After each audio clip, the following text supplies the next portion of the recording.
nostalgia walk right here. As you can see what it says, Contraband and Freeman's Cemetery Memorial.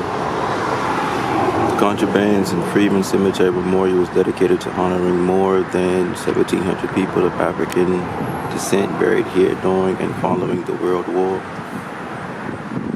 This is this here. As you can see, they are just fixing it up.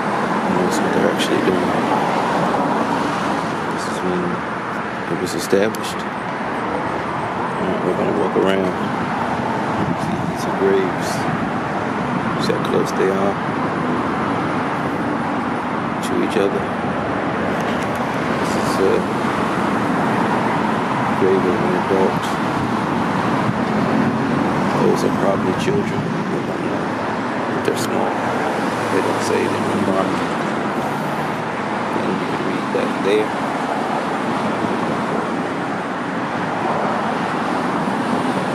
So you can see this is the graves of our people. This is why you have to know the history. You understand where you lived, where you came from, in your future. Nothing changes here. Look, it's unmarked, it's on the cut, it's on the side, no one knows it's here. No one comes, there's no flowers, there's no anything. But there's a cemetery across the street.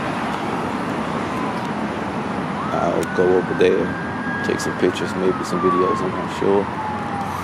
We can go over there and see that they have all their names on all their graves, and those are white people. You know, cemeteries there.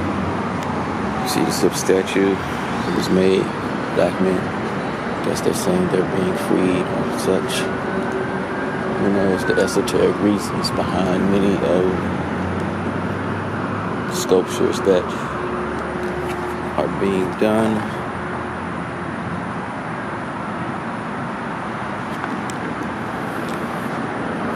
See, here come the last American people will outlive this mean prejudice against complexion. It's never happened, and it never will. As you can see, this is looking like some mother holding her son, sheltering him from harm, or he's either not here anymore. But as you can see, this place gets just the grass cut, but that's it. There are more of the graves back here. I'll show you the little monument in a second. But here are more of the graves here. They're all unmarked. There's no name on any of them. No one comes here. No one cares. The only thing that come here is dragonflies. Some bugs, butterfly. That's it. See what it says here. Standing over the corner of the building's floor, which is left placed and covered to protect the graves that remain below. So this was some type of school or something. We'll go over here, I'll show you what it was. And they basically built, is what they were saying, something over top of here in order to protect the graves so no one would come in and remove them. I'm guessing they probably just found this by accident. I have to do the history of this. I just found this off the whim of just walking down the street one day. Imagine how many more things like this that we have, we know nothing about, no one cares. This is when they say the population of Alexandria swelled more than 20,000 enslaved African Americans fleeing Confederate territory, forsaken behind Union lines, initially called contraband because they were considered property taken during war times. They would later be called freedmen. The new arrivals joined Alexandria's freed and enslaved African Americans, hoping to find jobs, home, education opportunity, and lost family. Listen to this part. They also found deplorable living conditions and raging smallpox epidemics. Many died just as freedom came within reach. See, little do you know, in the North or whatever, they're trying to say the Mason-Dixie line or whatever BS they try to tell you, is that when we were free in those places like Boston, New York, anywhere there in the North, our conditions were worse than being slaves. They often drop bodies there so our children can get sick and die. This is what they're telling you. They're showing you. These are names of people etched out. And you see where it says living descendant found. These are the ones. You see these notches. Those notches are descendants found. So you can see that there's so many names, but they don't know. These are just records of people that they found. They don't know who's buried here. They have no idea. And then, you have this showing the slaves freeing sanctuary for freedom. And I have a little map with the canal, Grantsville, Potomac River, city. Talking about when it succeeded. You can see all of this, and they're showing they made a difficult journey. This one of Emma Bynum, a freed woman, describing her flight to freedom in composition for a school teacher. I traveled 65 miles, and we had 52 in our numbers before we crossed the river. We thought I guess that would be taken, broken English, taken at this moment. The babies cried, and we could hear the sound of them on the water. We laid all night in the woods, and the next day we traveled on, and we reached Suffolk that night, and we lost 21 of the number. See? They lost 21, so that means somebody killed them. And just by trying to be free. I'm guessing this was the school that was here where, that's why we have so many children's graves here.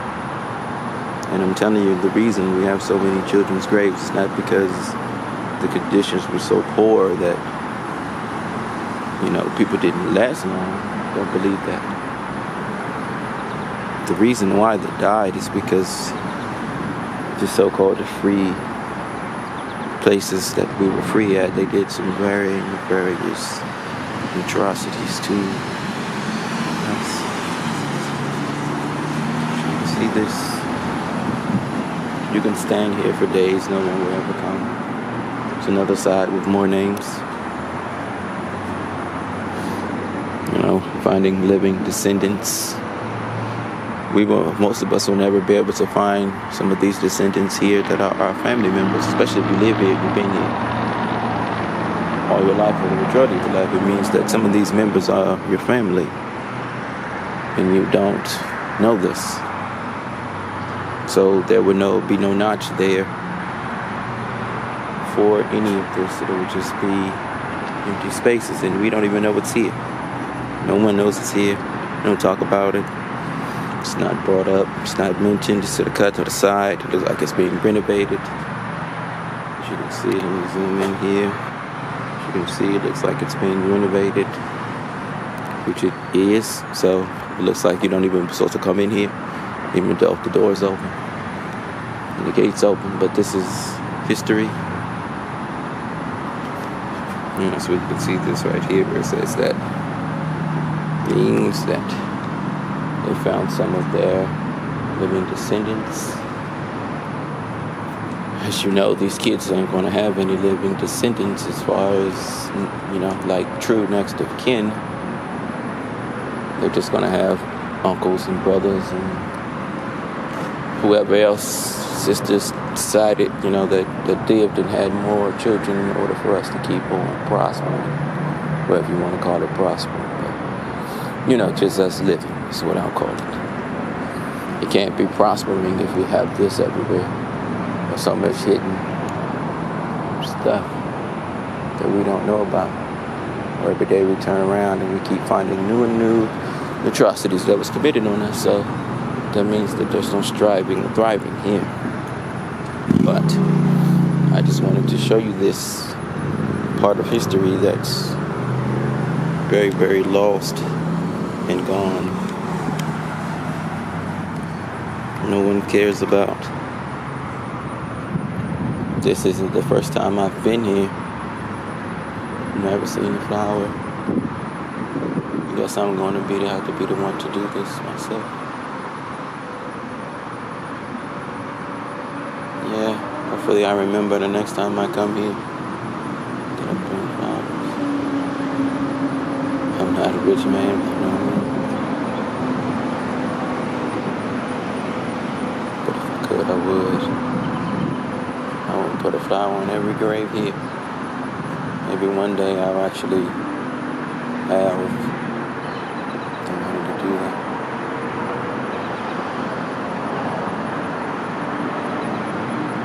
Forgive me, I'm getting a little choked up.